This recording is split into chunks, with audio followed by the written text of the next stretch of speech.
क्या कुछ यहाँ पर जो है चीजें देखने को मिल रही है? देखिए, अस्पताल के स्ट्रक्चर को देखिए तो स्ट्रक्चर बहुत बढ़िया है। फिर भी स्ट्रक्चर भी देखने के बाद रंग रोगन और नया अस्पताल बना है। अभी 21 जनवरी बता रहे हैं कि इसका माननीय मुख्यमंत्री जी ने उद्घाटन ही किया।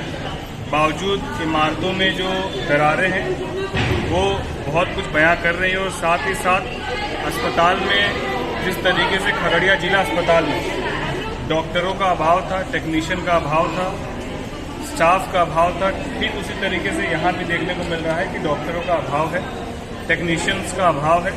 व्यवस्थाएं हैं लेकिन वो व्यवस्थाएं पड़ी हैं और धूल भाग रही हैं। तो पहले भी मैंने माननीय स्वास्थ्य मंत्री जी के समक्ष यहाँ की स्वास्थ्य सेवा की वस्तुस्थिति से रूबरू कराया था।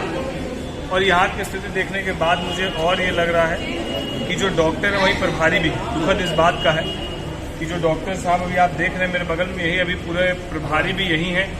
यहाँ की तमाम व्यवस्थाएं भी यही देख रहे हैं, पेशेंट भी यही देख रहे हैं। ऐसी स्थिति में इतने बड़े अस्पताल को जिस तरीके से चलाया जा रहा है, जो मैनेजर है विगत 15-20 दिनों से छुट्टी में है, उनका कोई रिस्पॉन्स नहीं, उनका भी काम यही देख रहे हैं।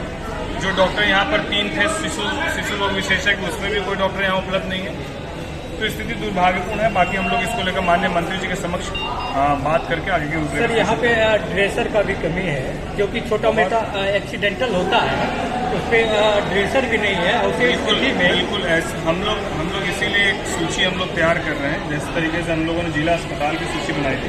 और दवा का भी उपलब्धि सर बहुत कम होता है। कुछ दवा जो है नहीं रहने के कारण बाहर से लिखा जाता है। नहीं, ऐसी कोई अगर सूचना जानकारी हम लोग को मिलेगी, पहले तो इस बात की पूरी जानकारी हम लोग लेंगे। यहाँ पर पर्याप्त मात्रा में दवाएं सुनिश्चित हो, और इसके अलावा यदि कोई दवा नहीं उपलब्ध है तो उसको बिहार सरकार के माध्यम से दवा उपलब्ध कराई जाए। इसको हम लोग सुनिश्चित करने का काम करेंगे। 6 महीने पूर्व बने इस अस्पताल की अगर बात करें तो अभी जो स्थितियां हैं, कई जगह जो है इस भवन में क्रैक आ चुके हैं। क्या लग रहा है बड़े पैमाने पर? मैं इसके लिए जाँच के विषय को मैं रखूँगा माननीय मंत्री, उसकी जाँच सुनिश्चित। कितनी एजेंसियाँ काम करती हैं? यहाँ पर 2 एजेंसियाँ और दूसरा क्या काम करती है? एक एजेंसी प्रभास है, ये क्या काम करती है? ये गार्ड है, गार्ड सप्लाई।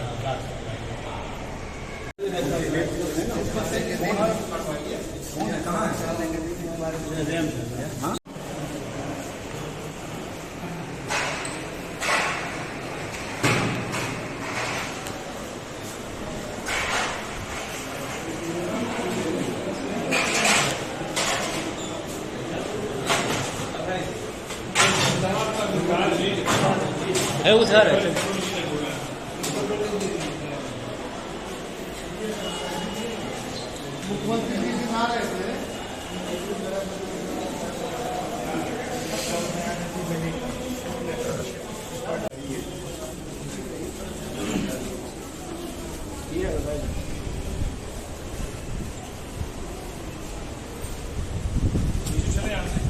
सर यहाँ खड़ा इधर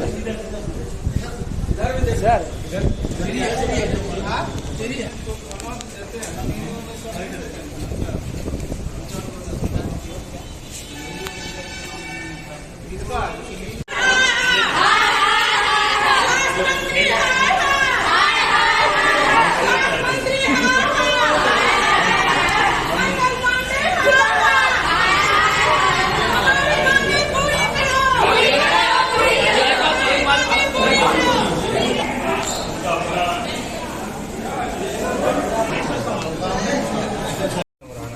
से हुई थी, जिसके बाद हमने माननीय स्वास्थ्य मंत्री के समक्ष इस विषय को रखा।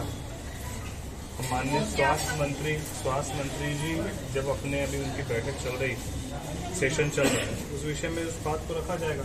हमारे पास एक सीमित समय रहता है लोकसभा में बोलने का। इसमें भी सबसे पहले हमने यहाँ के मेडिकल कॉलेज की डिमांड की है। जो पहले प्रायोरिटी में डॉक्टर्स का अभाव है, वो डॉक्टर और स्टाफ का अपॉइंटमेंट यहाँ पर, उसके लिए पहले बात करें। तो हमारी प्रायोरिटी, अगर हमको 3 मिनट का टाइम मिलेगा तो पहले उस बात को रखना मेरी प्राथमिकता में।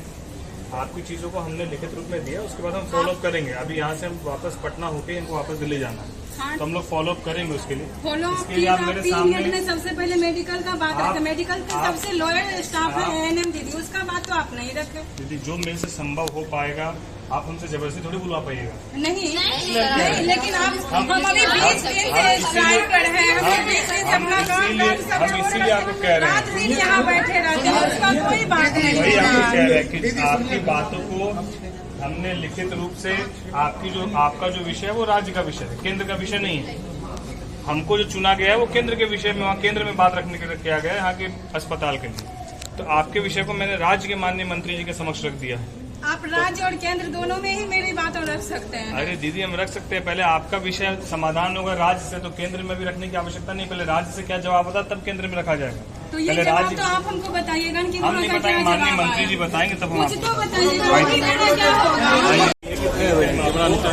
हाँ, सुबह 9 बजे से लेकर शाम 5 बजे तक किसी एक ही छत के नीचे 2 स्टाफ रहते हैं, एक परमानेंट स्थिति रहती है, एक NHM रहती है, और सारा काम NHM को ही ज्यादा करना होता है। मैं कंपैरिजन की बात नहीं कर रहा हूँ, मैंने आपकी समस्या की बात जी सर, समझ की, तुलना की बात मत कीजिए कि उसको ये आपकी समस्या यही है जो हमको मालूम है कि आपको 3 टाइम अटेंडेंस बेस दिखा के अपना बनाना पड़ता है। हम बनाने के लिए तैयार हैं। फिर क्या दिक्कत है?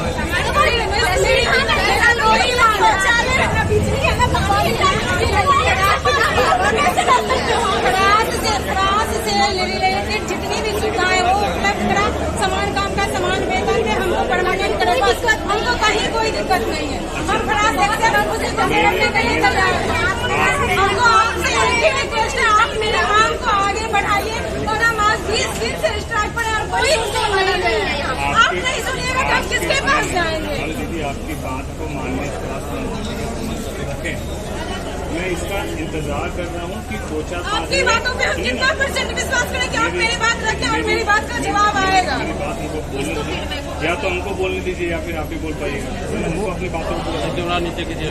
किसी भी चीज़ को हम समझ रहे हैं आपकी परेशानी क्या है, मेरी परेशानी बहुत सारे हैं। लेकिन दीदी जो प्रक्रिया उस प्रक्रिया को आपको समझना होगा।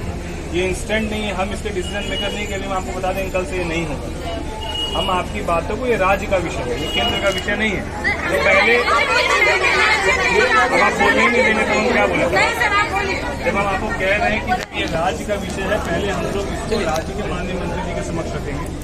अगर वहाँ से कोई सकारात्मक जवाब नहीं मिलता है तो वैसे स्थिति में हम लोग को केंद्र में सदन में मौका मिलेगा, मैं उसको बात को रखूँगा।